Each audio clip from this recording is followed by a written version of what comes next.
আজ দুদিন ধরে কিছু খাইনি মহারাজ, কিছু সাহায্য করুন। এটা কি করে সম্ভব গোপাল? তুমি তো কম রোজগার করনি, কোথায় গেল সেই সব অর্থ? বিশ্বাস করুন মহারাজ, কিভাবে যেন সব অর্থ আমার কাছ থেকে চলে গেল। ও গোপালকে এই অবস্থায় যে দেখবো সেটা ভাবতেও পারিনি। ইস, আমার কতদিনের মনোবাসনা আজ পূর্ণ হচ্ছে। বাবারি, ভাবা যায়?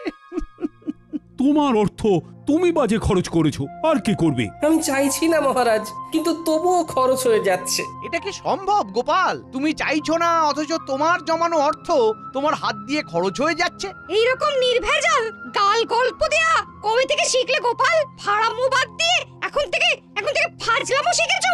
বাবা বাবা বাবা! গোপাল কোনো বিপদের মধ্যে পড়েছে, নইলে গোপাল তো মিতব্যয়ী, কোনো বাজে খরচ করে না। মহারাজ, আমি আপনাকে গোপালের পেছনে আর কোনো অর্থ ব্যয় করতে করজোরে নিষেধ করছি। আমারও তাই মত মহারাজ, দয়া করে আপনি আর একটি মোহরও দেবেন না। আমারও তাই মত। গোপালকে আর কোনো অর্থ দেওয়া মানে ফসে ঘি ঢালা। কি হে বিজ্ঞানী, তোমার কি মত? আমার একটাই কথা বলার আছে মহারাজ, গোপাল তো মিতব্যয়ী, ও কোনো বাজে খরচ করে না। তাহলে আজ গোপালের এই অবস্থা কেন? গোপালের জীবনে কি এমন ঘটনা ঘটলো যাতে গোপাল এই অবস্থায় নেমে এলো? মতিভ্রম বলে একটা কথা আছে, জানো তো বিজ্ঞানী? দূর করে দিন মহারাজ, দূর করে দিন। যাও গোপাল যাও, তুমি বরং বাড়ি যাও, আবার তোমার পুরনো ব্যবসা নিয়ে হাটে মাঠে বসো। আমি আর তোমাকে কোনো সাহায্য করতে পারবো না। যাও, আর দাঁড়িয়ে থেকো না। তাহলে আপনি আর সাহায্য করবেন না? না গোপাল, আমার সব সভাসদেরাই তোমাকে সাহায্য করার বিরুদ্ধে। আমি তাদের বিরুদ্ধে গিয়ে তোমাকে তো সাহায্য করতে পারবো না। আপদ গেল। দিদি দিদি গো, এইটুকু নাও, কিছুদিন চালাও, এর মধ্যে দেখবে গোপাল দাদা ঠিক দাঁড়িয়ে যাবে। এই মোহর কটা রাখো, কাজে দেবে। কোথা থেকে কি হলো? কিচ্ছু বুঝতে পারছি না পুটির মা। একটা মানুষ রাতারাতি এইরকম ভাবে বদলে যায়। দিদা, আমি বলছি দেখো, গোপাল দাদু আবার ঠিক আগের মতো হয়ে যাবে। গোপাল দাদুকে দেখে আমাদের খুব কষ্ট হচ্ছে দিদা। সেই দিন দেখি ঢিল মেরে গাছ থেকে আম পেড়ে খাচ্ছে, আমাদের দিকে চোখ পড়তেই বলে খুব খিদে পেয়েছে তাই খাচ্ছি। ইস, এই দিনটাও দেখতে হচ্ছে আমায়। দিদি, গোপাল দাদা এখন কোথায়? রাজসভায় গেছে, দেখা যাক মহারাজ কিছু সাহায্য করতে পারেন কিনা।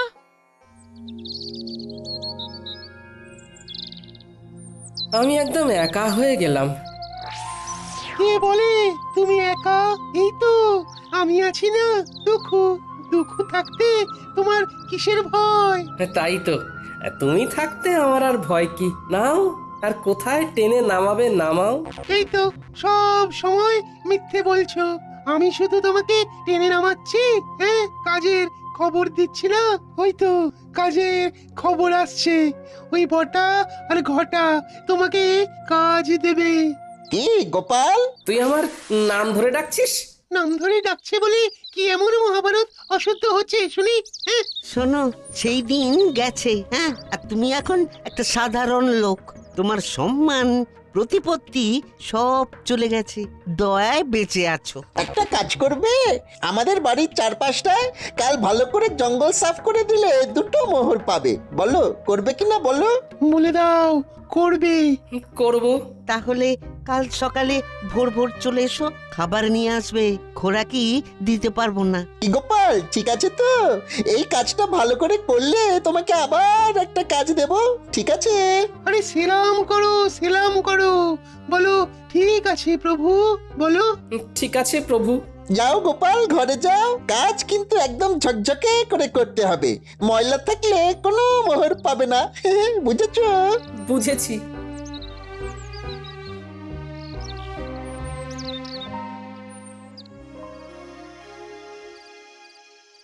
মহারাজ, এ কি শুনছি?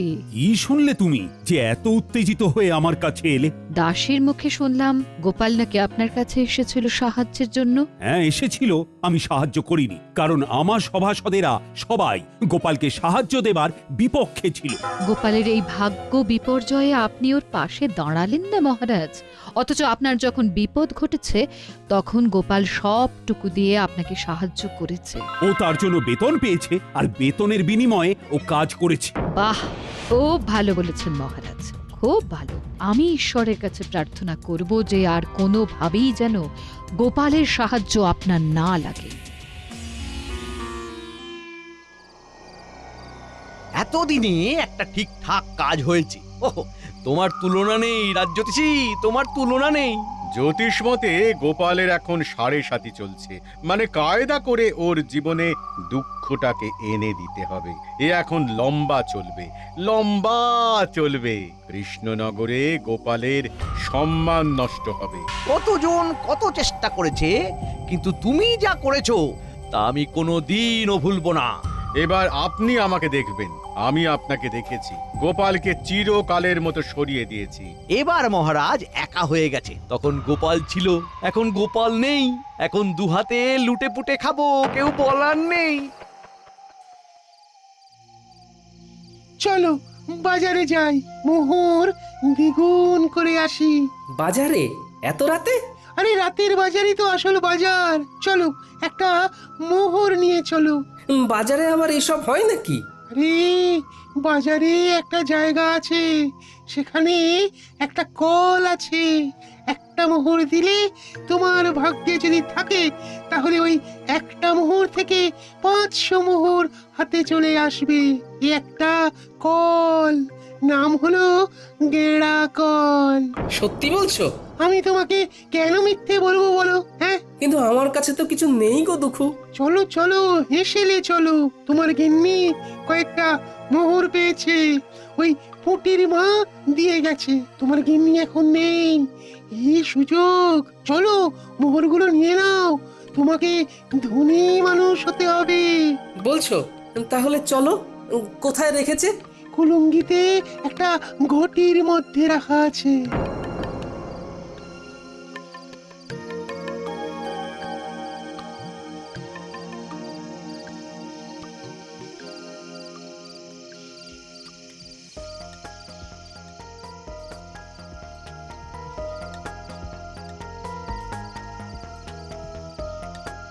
রান্নাঘরে মিনুর বাবাকে যেন যেতে দেখলাম।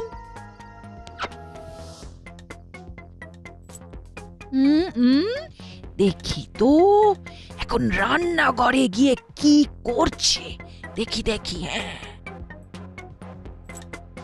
বলি হচ্ছেটা কি? আমার ঘরে শীত কাটছো? আমি যেটা বলছি সেইটা বলো। তুমি না আমার অর্ধাঙ্গিনী, তুমি তো আমার অর্ধেকটা। তুমি না আমার অর্ধাঙ্গিনী, তুমি তো অর্ধেকটা গো। থামো থামো, আমি কোথায় খাবার জোগাড় করতে হিমশিম খাচ্ছি আর তুমি আমার সঞ্চয় শীত কাটছো? শোনো, আমি হলাম গিয়ে তোমার গিন্নি, আমাকে ভুজুং ভাজুং দেওয়া অত সহজ নয়। দেখি দেখি দেখি। গিন্নি, এইভাবে কেউ পরনের কাপড় নিয়ে টানাটানি করে? আমি তো বিকচ্ছ হয়ে যাব, আমার কাছা খুলে যাবে গিন্নি। আমার চোখকে ফাঁকি দেওয়া? ওরে বাবা, কি দজ্জাল গিন্নি গো তোমার! ট্যাঙ্ক থেকে ঠিক বার করে নিল। দুঃখু, আমি কি বলেছিলাম? এখান থেকে চলো এখন। হ্যাঁ হ্যাঁ হ্যাঁ, চলো চলো, আমার এই সব একদম ভালো লাগে না। চলো চলো বাইরে চলো। বলি কোথায় যাওয়া হচ্ছে শুনি? বলো যেদিকে দু চোখ যায়। যেদিকে দু চোখ যায়? চলো, ছোট ছোট ছোট ছোট। এই শোনো শোনো বলছি। যা, এই চলে গেল। এ আমার কি সর্বনাশ হলো! কি হলো গোপাল বউ? গোপাল এরকম ঊর্ধ্বশ্বাসে ছুটে কোথায় গেল? আমার কপাল পুড়েছে, কি যে হলো বুঝতে পারছি না। ভালো মানুষটা যে এরকম কিভাবে বিগড়ে যাবে সেটা ভাবতে পারিনি। দেখো গোপাল বউ, দুঃখ করো না, আমরা সবাই আছি সাথে। জড়িয়ে আছি হাতে হাতে। গোপাল আবার তুলবে মাথা, যেন বৃথা হবে না আমার কথা। এই নাও গোপাল বউ, এই মুহূর্তে গোপালের কোনো কাজ নেই, তোমাদের চলবে কি করে? আমি আর বিজ্ঞানী মিলে দিলাম কিছু অর্থ, আমাদের প্রার্থনা হবে না কো ব্যর্থ। ও দুঃখু, আছো তো? আছি মানে একেবারে লেপ্টে আছি। তোমার ঘর থেকে এ জন্মে আর নামবো না। ওই যে মোহর দ্বিগুণ হওয়ার কলটার কথা বলেছিলে, সেখানে কি করে যাব? হাত তো একদম খালি। একটা জায়গা আছে, চলো সেখানে যাই। তোমার একটা কিছু তো ব্যবস্থা করতে হবে, নইলে খরচা করবে কি করে? চলো চলো চলো, সোজা চলো, একদম নাক বরাবর।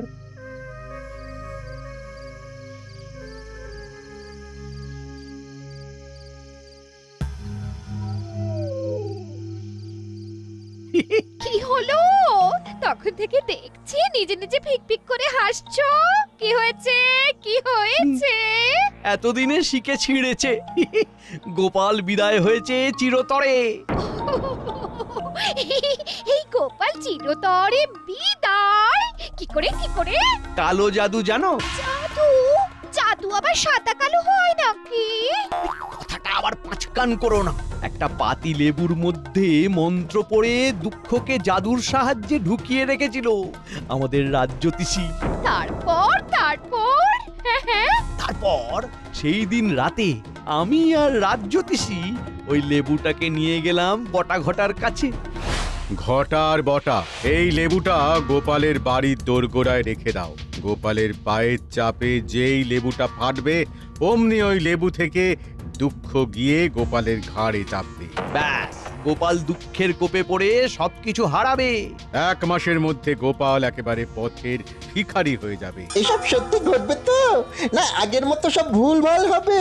আমার কালো জাদুবিদ্যাকে অবিশ্বাস করো না, কাজটা করেই দেখো না, মজা পাবে। রাজকর্মচারী যদি হতে চাস তাহলে আমরা যেভাবে বলছি সেইভাবে কাজ কর। ঠিক আছে, দিন।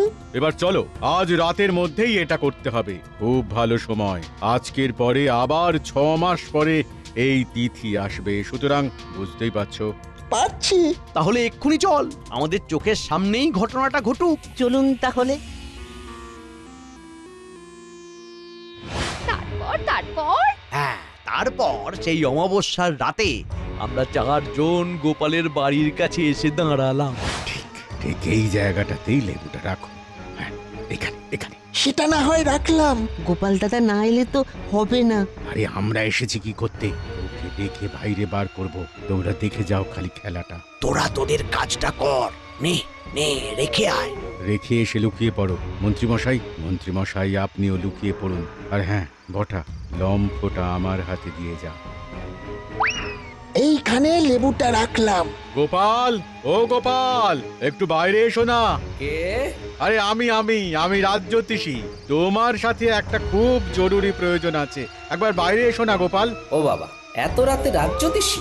আসছি।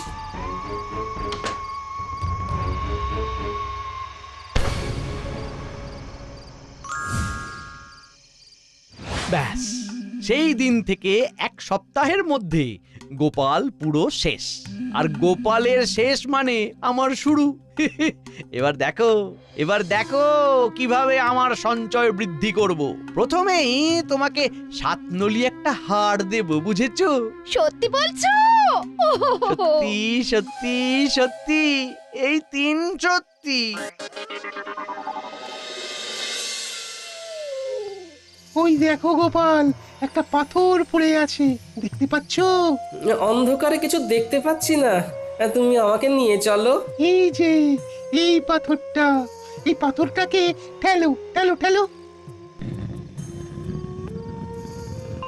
এগুলো কি? গর্তের মধ্যে এগুলো কি? এগুলো সব তোমার। নতুন করে খরচা করতে শুরু করো। বস্তাটাকে তুলে নাও, তুলে নাও। হ্যাঁ, তারপর রাতের বাজারে চলো।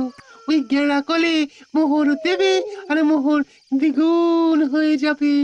সুযোগ এসেছে দুকুকে ঘাট থেকে নামানো।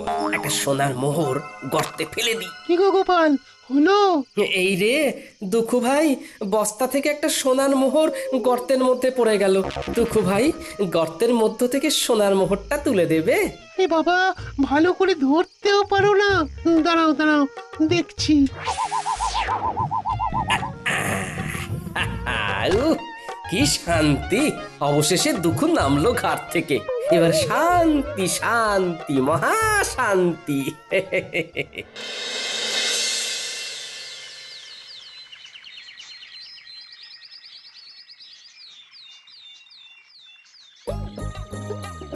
এই ঘটা, ওই দেখ গোপাল দাদা নাতি নাতনিদের নিয়ে বাজার করতে এসেছে। ওর তো আমাদের বাড়ির জঞ্জাল পরিষ্কার করার কথা ছিল। তাই তো, চল দেখি। কিরে পুঁটি, নাপলা, গুলটে, আমার বানর সেনা, বল এই ইলিশ মাছটা নিয়ে নি। হ্যাঁ হ্যাঁ, নিয়ে নাও গোপাল দাদু। আজ শুধু ইলিশ দিয়েই ভাত খাবো। ইলিশের নানা পদ, ভাপা ইলিশ, সর্ষে ইলিশ, ইলিশের পাতুরি। কি গোপাল, তোমাকে না বলেছিলাম আজ আমাদের বাড়ির চারধারের জঙ্গলগুলো সাফ করে দিতে? শোনো বটা ঘটা, আমার ঘরের নালাটা জঞ্জালে জমে গিয়েছে। একটু ঝাঁটা কোদাল দিয়ে পরিষ্কার করে দিও কেমন? তোমাদের 3টে করে সোনার মোহর দেব। তাড়াতাড়ি এসো কিন্তু, নইলে অন্য কাউকে দিয়ে করিয়ে নেব।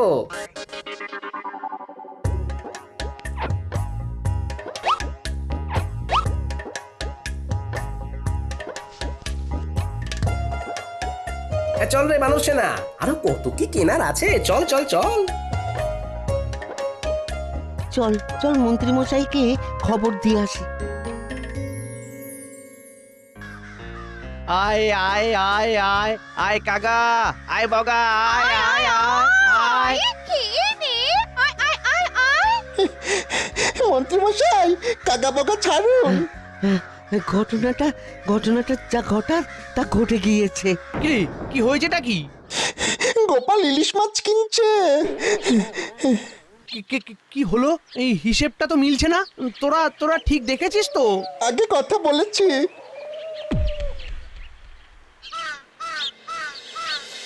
এই তো, আবার তোমাকে নিজের জায়গায় দেখতে পেয়ে খুব ভালো লাগছে। তা কি হয়েছিল গোপাল? বুদ্ধিতে এর কোনো ব্যাখ্যা নেই বিজ্ঞানী।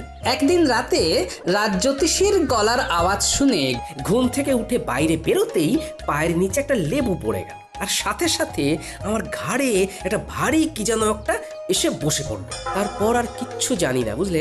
এখন কেমন লাগছে ঘাড়? হালকা ফাঁকা, নাইকো ভার।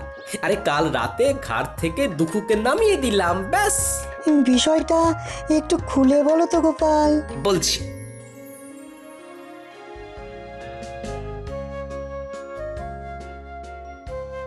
শুনেছেন মহারাজ, গোপাল আবার নিজের জায়গায় ফিরেছে। আমি গোপালের বাড়ি যাচ্ছি, আপনিও আসুন। দাঁড়াও দাঁড়াও দাঁড়াও, সকাল থেকে আমিও শুনছি, ব্যাপারটা কি জানতে হবে। চলো চলো, তোমার সাথে আমিও যাব। গোপালের কেনই বা ভাগ্য বিপর্যয় হলো, আর কি করেই বা সেখান থেকে সে বেরিয়ে এলো, এটা জানাটা খুব দরকার। চলুন।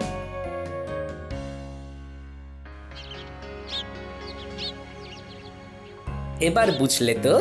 দেখো, এইসব আমার বিশ্বাস হয় না, তবুও বলছি এর মধ্যে রাজ্যোতিষীর সাথে মন্ত্রী মশাইও আছেন।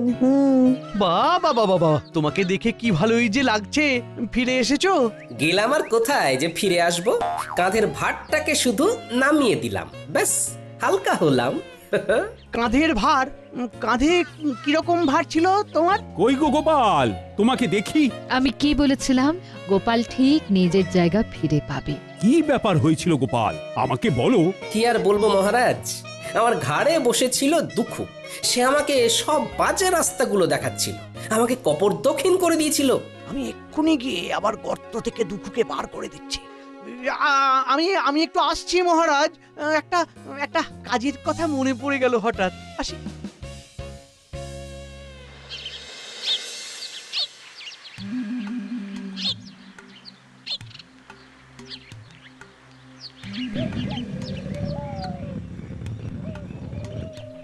তুমি কে গো? আমি এই রাজ্যের মন্ত্রী দুঃখু, আমার ভাই। যাও যাও, আবার গিয়ে গোপালের ঘাড়ে চাপো, ওকে আবার সর্বশ্রান্ত করে দাও। তুমি ওকে এত উপকার করলে, ও তোমার ক্ষতি করলো দুঃখু। না, গোপালের কাছে আর যাব না, ও বড় ভয়ঙ্কর। তার চেয়ে তুমি বরং খুব ভালো। তুমি আমাকে মুক্ত করেছো, যে মুক্তি দেয় তাকে কি ছেড়ে যেতে হয়? হ্যাঁ, আজ থেকে আমি তোমার কাছে থাকবো। হ্যাঁ। বলো কি? না না না না দুঃখু, না না না